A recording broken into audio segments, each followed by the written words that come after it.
Hey there, this is Gladys Famoriyo here, and I just wanted to share a very quick video. Um, One of the things I've noticed with us as individuals is that there's so much pressure around us,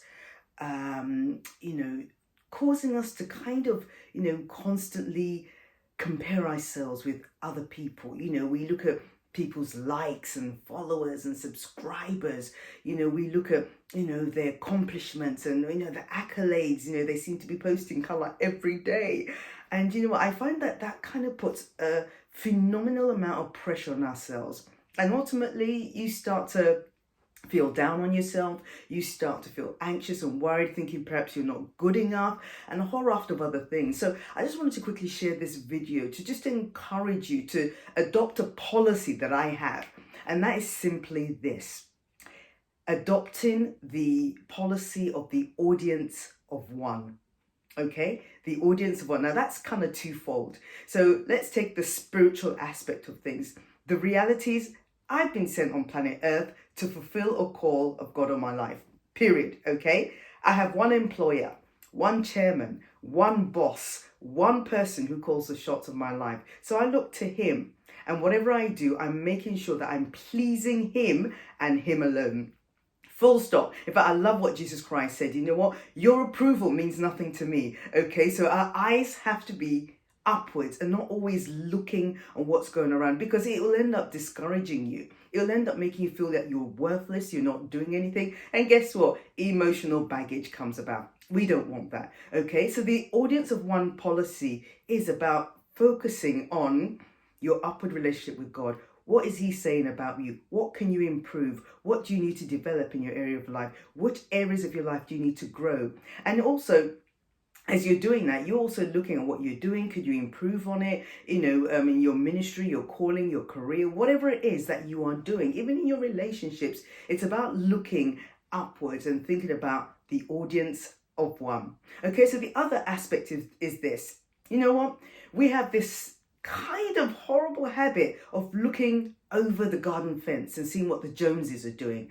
And more often than not, sometimes the grass does seem, key word here, seem to look greener than it actually is. Well, actually, remember, adopting the audience of one, you are competing with yourself and yourself only, nobody else. So don't get it twisted by trying to be what somebody else is doing, because you just don't even know their journey. They may have been doing what you're trying to break into for the last 30 years.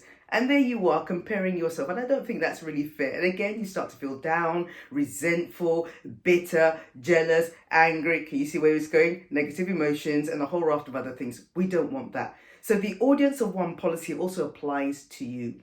You are focusing on you as a person. You have got your, Paul said, I set my eyes, focused. I'm not looking to the left or to the right. I am focused on the goal where God has called me. I am focused on the task. I am not looking at what anybody else is doing. I am doing what God has called me to do. Now, that's my encouragement for you today. The audience of one. Use it as in terms of your relationship, your employer, him, because he's the one who sent you on planet Earth. Okay, but also think about, you are not competing with anybody else. You are competing with yourself. And I see this every day. So for example, sometimes, some of you may know, I like to run, I like to cycle, I like to hike. And there's some days when I'm running and people just kind of like fly past me. It's like, if I'm not careful, and I know I fell into this trap many, many times, and this is why I'm encouraging you. Sometimes when you look at what other people are doing, I'm like, I should be doing better. I should be going faster. But you know what? Some of them, when I speak to them, they've been running for the last 20, 30, 40 years. I just started in the last 12 months. Is it a fair comparison? So going back to the audience of one, don't compare yourself with other people. See yourself through the lens of what Christ sees you. Use that lens and nothing else. Don't worry about this person's popular, this person's making it, this person's whatever. Because you know what? Step by step, precept by precept, he's taking you somewhere. Just stay on that journey. Don't look at the Jones. Don't look at the other over the garden fence. The audience of one is a powerful phenomenon that will help you move forward with your calling, your purpose, and all different areas of your life. So I pray that really encourages you today. Remember, an audience of one. God bless you and stay blessed. Bye.